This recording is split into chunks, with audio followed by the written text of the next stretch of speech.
आणि सर, जैविक शेती आणि सेंद्रिय शेती हा. यांमधला फरक काय आहे? बघा, सेंद्रिय शेती हा एक फार मोठा पॅटर्न आहे, जो की शेतीच नाही, जिथे माणूस शेती करीत नाही त्या जंगलामध्ये सुद्धा हा निसर्ग धारा बोलला जातो. तिथले झाडं वाळत नाहीत, तिथल्या झाडांना भरपूर शेंगा, फुलं सगळं लागते.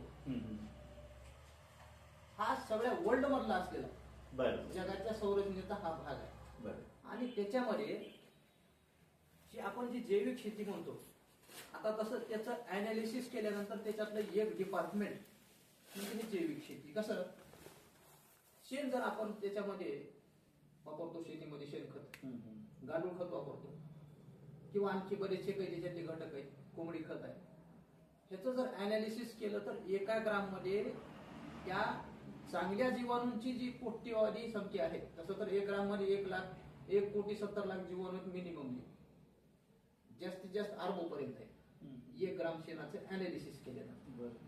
तर हा जीवाणूचा फॅक्टर नंतर आलेला आहे आणि तो उत्पन्नाच्या दृष्टीनं मग विकसित केलेला आहे की फायद्याचे जीवाणू कोणते, आणि म्हणून त्याचं डिपार्टमेंट काढलं. विद्यापीठ, प्रत्येक परभणी विद्यापीठ असेल, राहुरीचं आपलं महात्मा फुले विद्यापीठ असेल, किंवा प्रत्येक जिल्ह्याच्या ठिकाणी हा जीवाणूचा एक शेतकऱ्यांसाठी म्हणून गव्हर्नमेंटनं एक राबविलेला प्रकल्प आहे, आणि त्याच्यातून शेतकऱ्याला जीवाणू पुरवठा केले जातात की जे शेतीच्या फायद्याचे आहेत.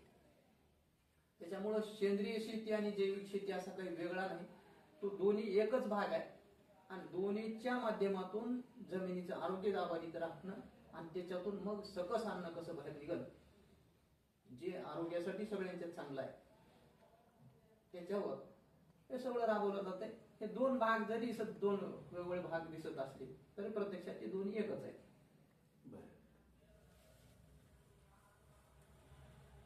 सर, आणखी एक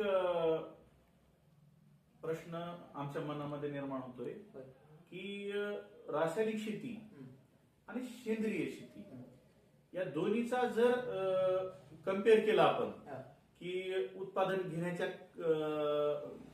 दृष्टिकोनातून, त्याचबरोबर त्या व्यक्तींच्या जे कुणी ते अन्न ग्रहण करणार आहे भविष्यामध्ये, तर त्यांच्या होणाऱ्या शारीरिक लाभासाठी कुठल्या पद्धतीनं पिकवलेलं अन्न हे जास्त फायदेशीर आहे, रासायनिक की सेंद्रिय? असं आहे बघा,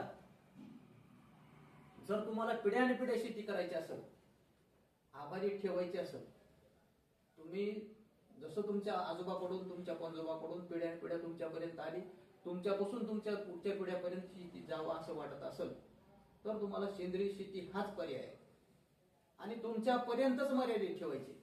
त्याच्यानंतर ही शेती फक्त तुमच्या फार झालं तर मुलाबाळापर्यंत जाईल आणि तिथून शेती संपून जाईल, कारण तिथून फार उत्पन्न निघणार नाही, त्याप्रमाणे खर्च मोठा होईल, त्याला शेती परवडणार नाही.